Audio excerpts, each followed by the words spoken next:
Have you ever noticed how some people treat their cars almost like family? They wash them carefully, they protect them from scratches, they talk about them with pride. Sometimes they even seem more emotionally attached to their car than to the people around them. At first, this might sound strange. After all, a car is just a machine, right? But when you look deeper into human psychology, this behavior begins to make more sense than you might think. Because for many people, a car is not just transportation, it becomes something much more personal. Something that quietly connects to identity, emotions, and even the way the brain experiences reward. And once you understand the psychology behind it, you might start seeing this behavior everywhere. Think about the way some people react when they get a new car. The excitement, the pride, the urge to show it to friends or family. This feeling is strongly connected to the brain's reward system. When someone achieves something meaningful, like buying a car they dreamed about, the brain releases dopamine. Dopamine is the chemical linked to pleasure and motivation. It's the same system that activates when we accomplish goals or receive recognition. In simple terms, the car becomes a symbol of achievement, and the brain begins to associate that object with a powerful emotional reward. But that's only part of the story. Cars also provide something many human relationships don't always offer: control. A car responds exactly how you expect it to. You press the accelerator, it moves. You turn the wheel, it responds instantly. There's no misunderstanding, no emotional conflict, and no unpredictable reactions. For some people, especially those who feel overwhelmed by social dynamics, this sense of control can feel surprisingly comforting. The car becomes a space where things feel predictable, reliable, and safe. There's also another psychological layer that often goes unnoticed: identity. People naturally express parts of themselves through the things they own: clothes, music, hobbies. Cars are no different. The type of car someone drives can quietly communicate something about how they see themselves. A sports car might represent excitement and ambition. A classic car might reflect nostalgia and appreciation for history.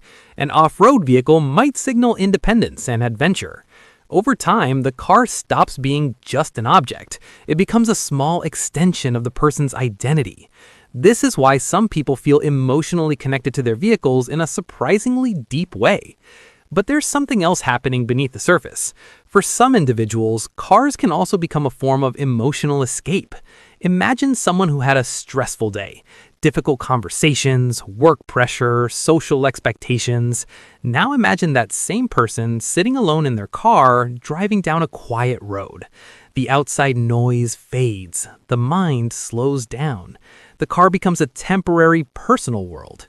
In psychology, environments that provide solitude and control often help people regulate their emotions. That's why many people say they think more clearly while driving, or feel calmer during long drives. In that moment, the car isn't just a machine. It becomes a private space where the brain can relax. And when the brain begins associating something with calmness or relief, emotional attachment naturally grows. There's also the factor of reliability. Human relationships are complex. People misunderstand each other. They disappoint each other. Sometimes they change unexpectedly. But a well-maintained car behaves in a predictable way.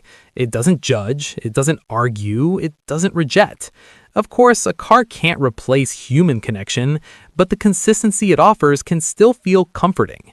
And this psychological contrast is one reason some people appear more emotionally connected to their vehicles than to people. You might even notice this in everyday situations. Someone spending hours carefully cleaning their car, someone feeling genuinely upset when their car gets scratched, or someone proudly explaining every small modification they've made. To an outsider, it might seem excessive, but psychologically, these actions are often connected to pride, identity, and emotional investment. The car becomes a personal project, a reflection of effort and care. And when people invest time and emotion into something, attachment naturally grows. But perhaps the most interesting part of this behavior is what quietly reveals about human nature. Humans have a deep tendency to form attachments, not just to people, but to places, memories, and objects that hold meaning.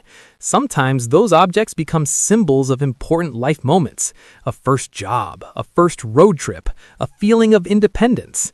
In those moments, the object stops being just an object. It becomes a container for memories, and memories carry emotion. So when someone says they love their car, it's rarely just about the machine itself. It's about everything the car represents: freedom, achievement, escape, identity, and maybe even a sense of control in a complicated world. Because in the end, human attachment isn't always logical, it's emotional. And sometimes the things we connect with the most are the things that quietly hold pieces of our story.